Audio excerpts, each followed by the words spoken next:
Have you ever checked your bank account after payday and thought, wait, I just got paid. How am I already broke? Welcome to Honorable Podcast, the place where we have the conversations that are real, uncomfortable, and sometimes necessary. I'm your host, Peter, and I'm Paul. And today, we're talking about something almost everyone has experienced at some point. That moment when your salary comes in, you pay a few bills, buy some food, send some money, maybe treat yourself. And before you know it, your bank account is red. And then you start doing the mathematics. Okay, I have 80 pounds left. My phone bill is coming out tomorrow. Oh man, that's rough. I've still got 2 weeks until payday. And suddenly you're looking at your bank account like it's personally betrayed you. But here's the question we're really asking today. Is the problem that you don't earn enough, or that you don't have a system for managing what you earn? Because someone can earn £1,500 a month and struggle. Someone can earn £3,000 and still struggle. And someone can earn £5,000 and somehow still be waiting for payday. So today on Honorable Podcast, we're not here to shame anyone. We're not going to tell you to stop buying coffee and suddenly pretend you've discovered the secret to wealth. We're going deeper. We're talking about the little financial leaks, lifestyle pressure, right? Those daily habits that add up, emotional spending, subscriptions you forgot about, family responsibilities, debt, unexpected emergencies, and that dangerous sentence we tell ourselves, I'll start saving next month, because next month becomes next year. And before you know it, you've been working for years, but you still don't have money sitting there when you actually need it. So we're going to break this down in a simple way. No complicated financial language, no pretending everybody earns the same amount. We'll talk about what you can do if you're earning a low income, what you can do if you're earning an average salary, and what you can do when your income starts increasing. Because saving £500 a month might be impossible for one person, but maybe £20 is possible. And here's what we've learned. You don't have to start big. You just have to start intentionally. So grab your coffee, grab your headphones, open your banking app if you're brave enough. Brave enough indeed.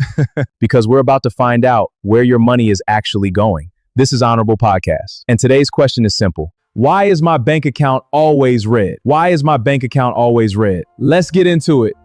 Let me ask you a question.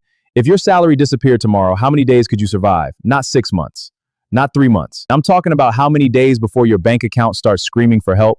Because some of us get paid on Friday, and by Saturday, we're already checking our account like, wait, where did the money go? Oh man, every time. And the crazy thing is, sometimes you haven't even bought anything crazy. You haven't bought a new car. You haven't booked a holiday. You haven't bought designer clothes. You just lived. You paid the bills, bought food, paid for transport, sent some money home, bought a few things online, maybe went out twice. And suddenly you're looking at your bank account thinking, how did £2,000 become £200? Exactly. And that's what we're talking about today. Why is my bank account always red? And more importantly, how do I stop it? Because this isn't just about earning more money. Some people earn £1,500 a month and struggle. Others earn £3,000 and still struggle. Some earn £5,000 and somehow they're waiting for payday. Exactly. Why is my bank account always red? That's the part people don't like talking about. Sometimes the problem isn't only your salary. Sometimes it's what happens to your money after it enters your account. So today we're not here to judge anybody. We're not going to tell you, just stop buying coffee, because that's not going to solve everyone's financial problems. We're going deeper. We're going to talk about spending habits, lifestyle pressure, subscriptions, family expectations, debt, emotional spending, emergencies, and most importantly, we're going to build a realistic saving system that can work even if you don't earn a huge salary. Let's start with something very simple. Why does money disappear so quickly? That's the million-dollar question. Because most people don't actually have a money plan. They have a salary, they have bills, but they don't have a plan. There's a difference. Give me an example.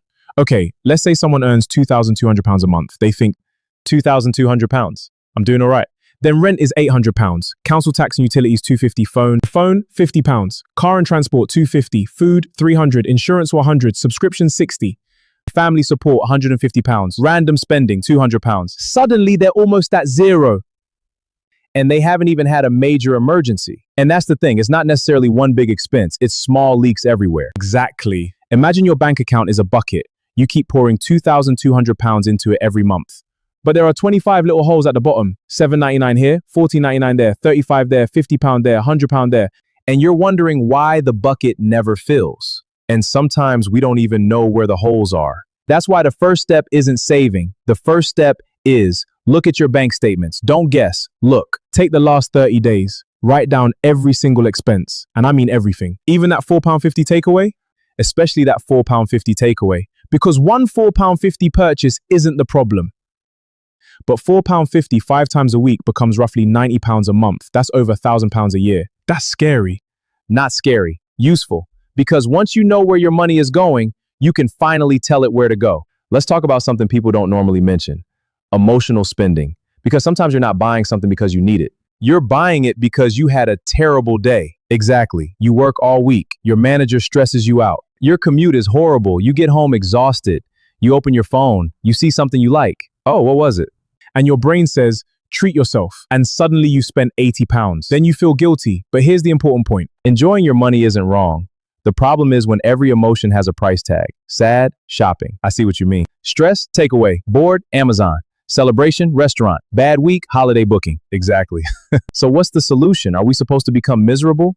Absolutely not. I don't believe in budgeting so strictly that you hate your life. Instead, create a guilt-free spending allowance. Let's say you earn £200 to £200. You decide that £150 every month is your fun money. You can spend it. No guilt, no explanation. But when that £150 finishes, the fun spending stops until next month. So you're not saying, don't enjoy your money. You're saying, enjoy it deliberately.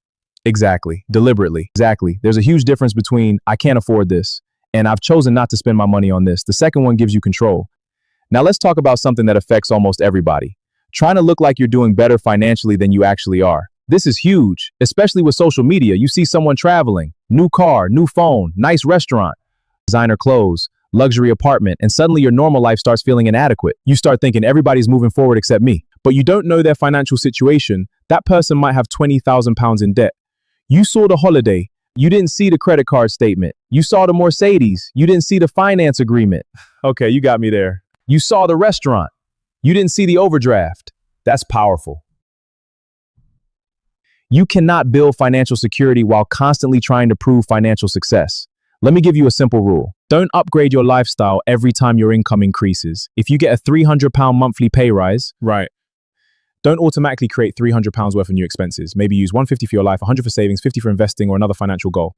So your income can increase faster than your lifestyle. Exactly. That's how you create breathing room. Now let's address the sentence I hear all the time. I don't earn enough to save. What do you say to that? Maybe you genuinely don't have much spare money. And that's important to acknowledge. If someone earns £1,400 and their essential expenses are £1,350, telling them to save £500 is ridiculous. Thank you. Saving advice has to be realistic. Sometimes the solution isn't. Save harder. So what's the key? It's increase the gap between what comes in and what goes out. That can happen in two ways. Reduce expenses. Or increase income. Ideally both. So if someone can only save £20, save £20. Don't laugh at £20. If £20 is what you can realistically save, start there. The goal initially isn't becoming rich. It's building the habit of keeping some money. Then maybe £20 becomes £30, 30 becomes £50, 50 becomes £100. What if someone says, £20 won't make me rich? They're right. But that's not the point. The first £100 isn't about wealth. It's about proving to yourself, I can keep money. That's psychologically powerful. Absolutely, it changes everything. That's psychologically powerful. Okay, let's give people something practical. Imagine it's payday. Your salary hits your account. What should happen? Don't wait until the end of the month to see what's left, because you know what's going to happen. There will be nothing left.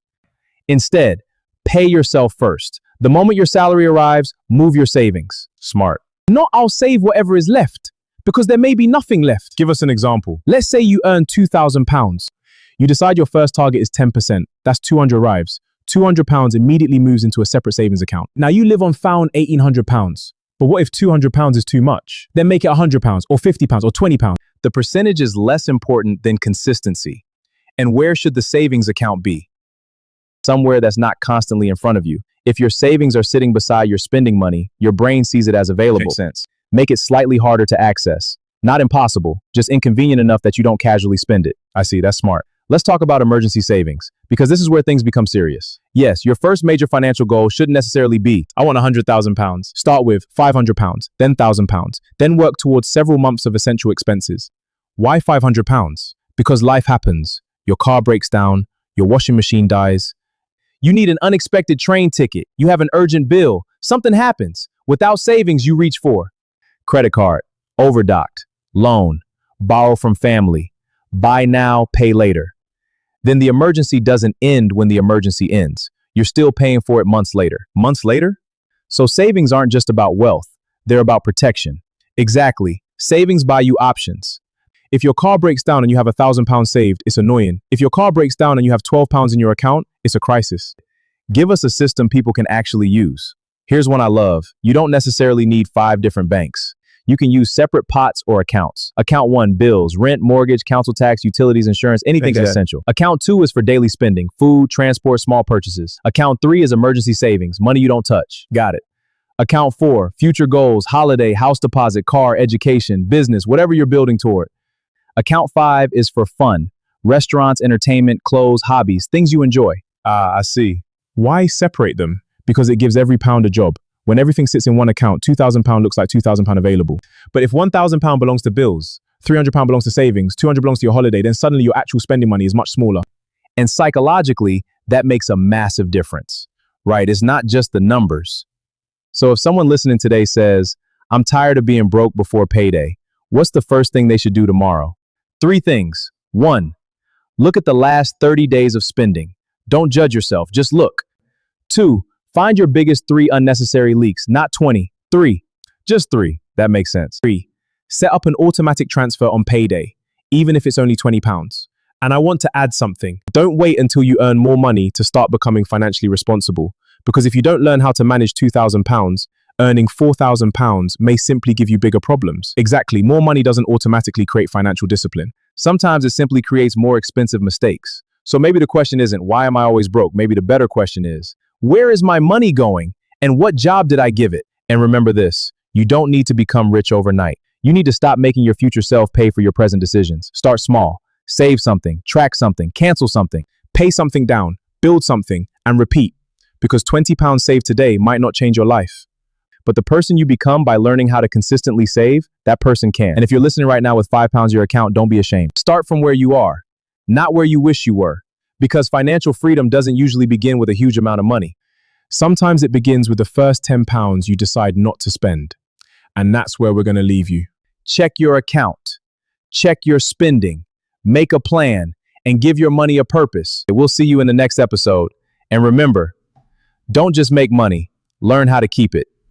And that's a wrap on today's episode of Honorable Podcast. Remember, you don't have to become rich overnight. Start small, spend intentionally, and save whatever you can. Because the goal isn't just to make more money, it's to keep more of the money you make. If this conversation helped you, share it with someone who needs to hear it. Until next time, stay focused, stay intentional. Please follow, like, and drop your opinion, and keep building an honorable life.